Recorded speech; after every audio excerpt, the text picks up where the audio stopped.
We got the Lionheart back here on the program. Anthony Smith, who's going to be taking on Rashad Evans at UFC 225 on June 9th. Anthony, how are you, man?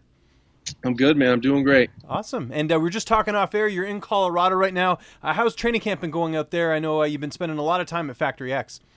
It's great, man. I know it's cliche. Everybody says it, but as of right now, this is. I don't want to say it's the best training camp because for the most part, all my training camps are pretty good. But this is the best I've felt physically and mentally, probably my whole career. I just feel just prepared. I feel really good. I feel like I could fight tomorrow and have no issues. Yeah, and you mentioned physically. Obviously, the big difference in this fight is that you moved up to 205 pounds. How nice is that, not having to cut those extra 15 pounds and just focus on the fight?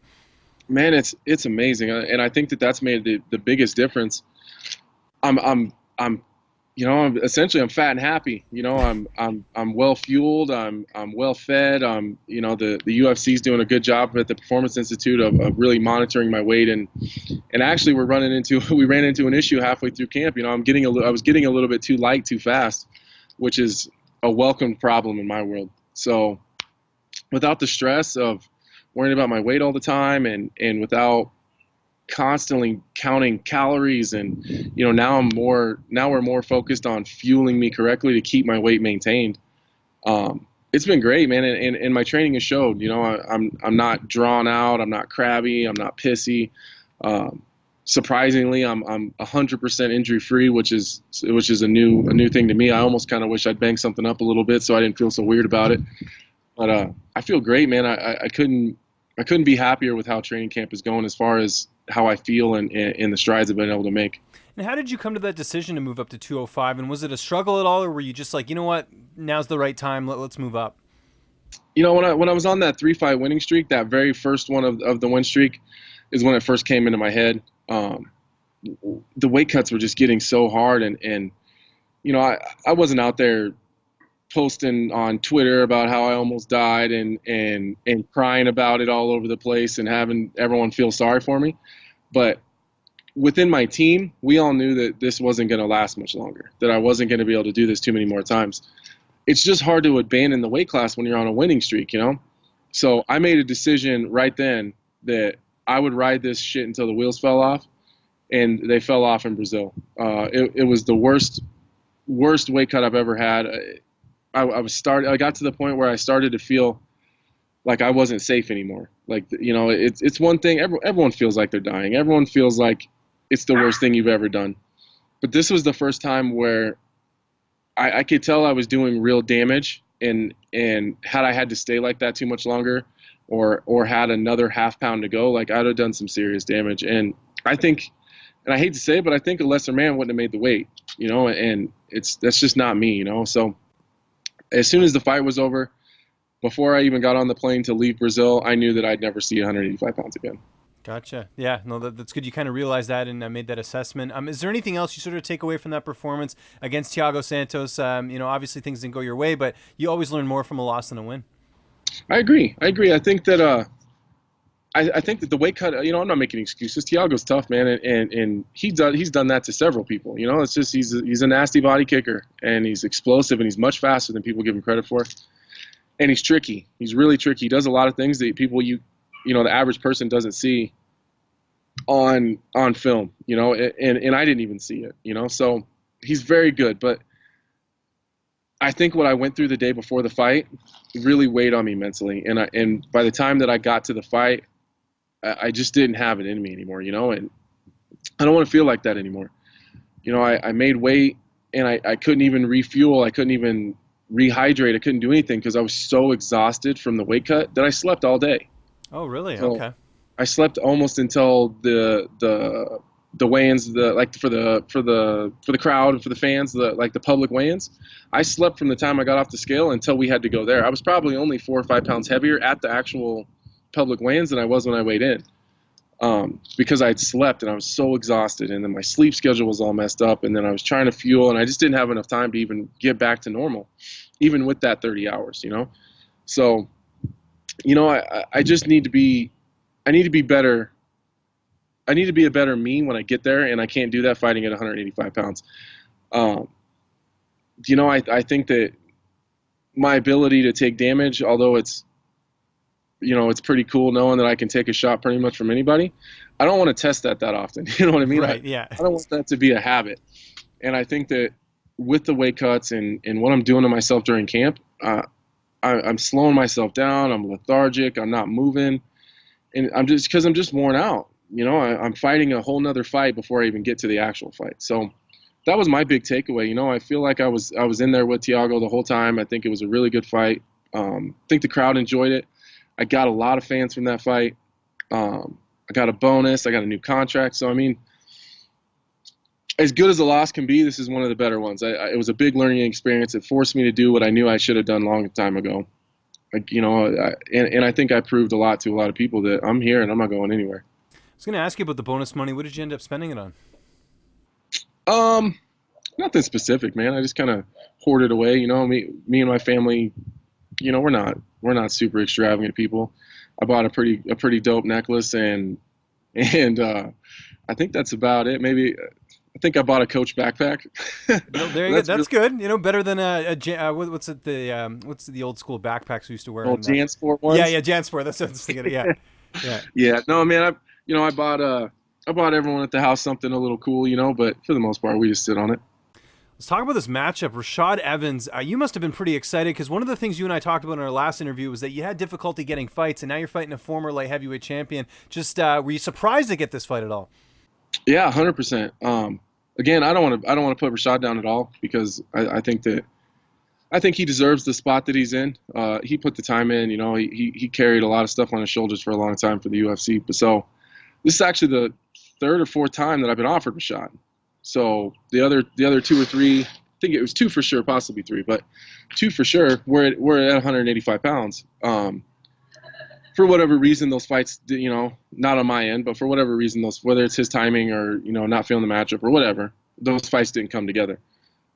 So I was expecting after we got the offer that he wouldn't, that whatever. It's not like something's changed on his end. He's still doing the same thing, So I didn't expect him to take it, but I'm grateful he did, and I was surprised. I was definitely surprised, especially coming off of a loss.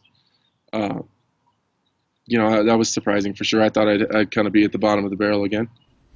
And you mentioned off the top you're at in Colorado training at Factory X. Was your training impacted at all with The Ultimate Fighter? Because I know obviously Mark and Chris and a couple of those guys were over there helping Stipe on the show. No, not really. As soon as I got back, that's when they started filming. When I got back from Brazil, so that's when it started filming. And I made 2 trips out to Vegas during filming.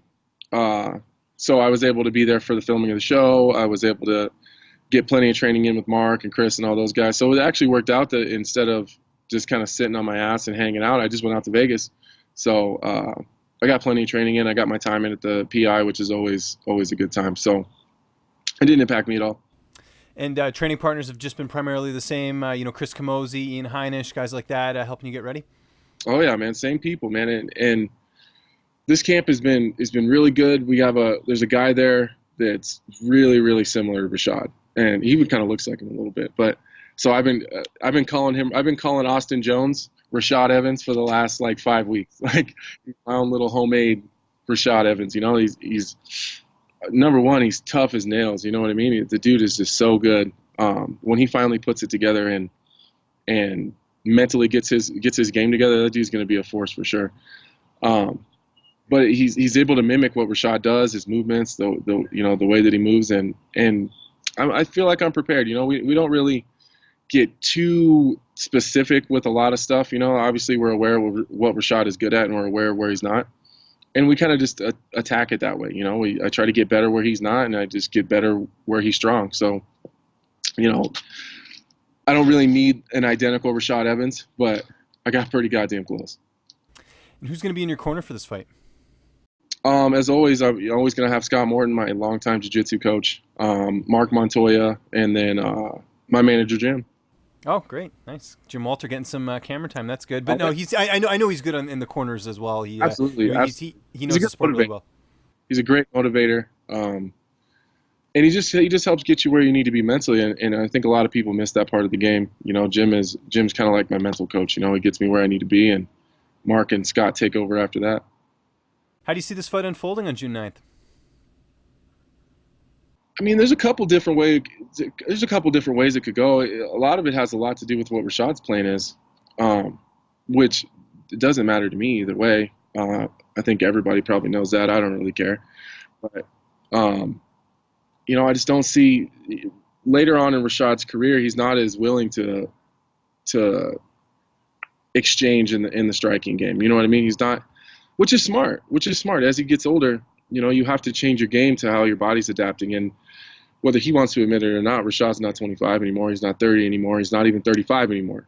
So he's got to change his game a little bit, and he's done that. He's done that. And I just wish people would give Rashad more credit. And I know that sounds really silly coming from someone who's going to try to beat the shit out of him. But I mean, if you see what people say about him online, it is awful. It is awful, man. And if I was the type of person to believe my own hype or to believe what people say online, I could easily look over Rashad, but I'm not one of those guys. I know what Rashad brings to the table, and I know that he's still really, really dangerous. And he's not like he's getting blown out of the water every fight. I mean, I believe his last 2 fights for sure, like split decision losses to pretty tough dudes. I mean, I don't think anyone is going to take anything away from Sam Alvey. That dude's a monster. And Rashad was right there with him the whole time. Same with Dan Kelly. Dan Kelly's a little bit older, but that dude's good. And he beat a lot of good dudes.